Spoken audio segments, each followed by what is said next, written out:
Le matin, on encadre ça dans un climat spirituel, mais il n'y a pas rien de forcé, puis c'est pas encombrant non plus.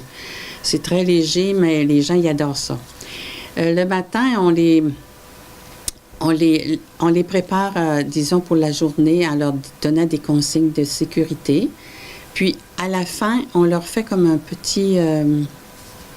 genre de petite réflexion pour les partir pour la journée.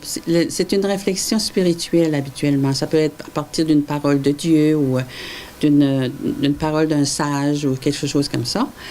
Puis on leur demande de garder silence si c'est possible 10 à 15 minutes pour intérioriser qu'est-ce qu'on leur a dit. Il y en a qui le font puis ils sont très contents avec ça. Il y en a d'autres qui préfèrent parler puis c'est correct aussi. On n'empêche pas les gens de se partager, ils s'en vont allègrement. Puis, ils passent leur journée, ils arrangent leur journée à leur manière. Quand ils veulent manger, ils arrêtent. Ils s'assoient sur le bord de la mer ou s'assoient sous un arbre. Puis là, ils partagent leur dîner. Puis ensuite, il y a une heure d'arrivée, par exemple. Il y a une heure de départ, puis il y a une heure d'arrivée. L'après-midi, vers 3h30, on a une messe. À moins qu'on arrêterait dans une église protestante ou bien dans une petite église anglicane parce que notre but, c'est de rencontrer les autres communautés sur le territoire de la Gaspésie, les autres religions. Et quand on a la messe, ben là, c'est très vivant. Il y a de la chorale, les gens sont très joyeux. Ça fait l'effet de les libérer. Ça les libère de marcher sur le bord de la mer, de partager. Il y en a qui arrivent, ils ont des gros problèmes. Ils ont toujours une raison de marcher. Des fois, par exemple, ils viennent parce qu'ils ont une séparation, ou bien ils ont de la maladie, ou bien ils ont un deuil.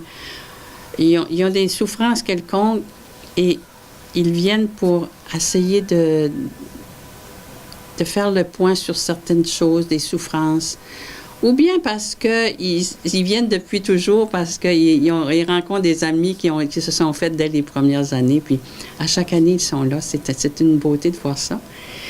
Et on voit que le pèlerinage correspond à quelque chose à cause... C'est un signe que ça donne quelque chose aux gens, parce que les gens sont là depuis 12 ans.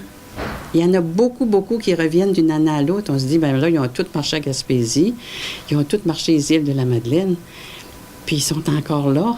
Qu'est-ce qui les amène ici? C'est l'animation spirituelle, ils viennent pour ça. C'est un exercice, disons, qui est très enrichissant à cause de la fraternité qu'il y a à l'intérieur des groupes, puis à cause de l'accompagnement spirituel des prêtres. Puis...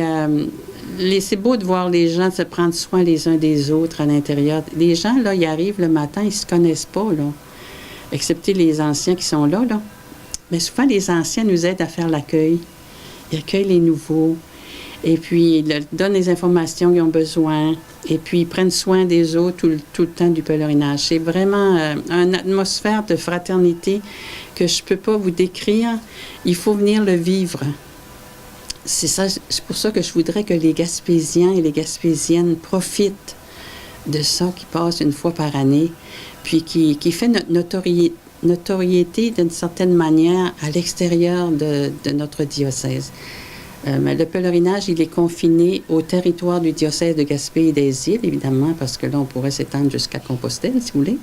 Le premier matin, quand on rencontre les pèlerins, on leur remet un kit qui contient un carnet, puis toutes les informations sont dans le carnet. À quelle heure l'autobus, à quelle heure le départ, à quelle heure la messe, à quelle heure ci, à quelle heure ça, avec les tracés. Ils partent avec leur carnet, puis là, ils suivent le tracé, puis ils ne peuvent pas se tromper, ils vont arriver au bout.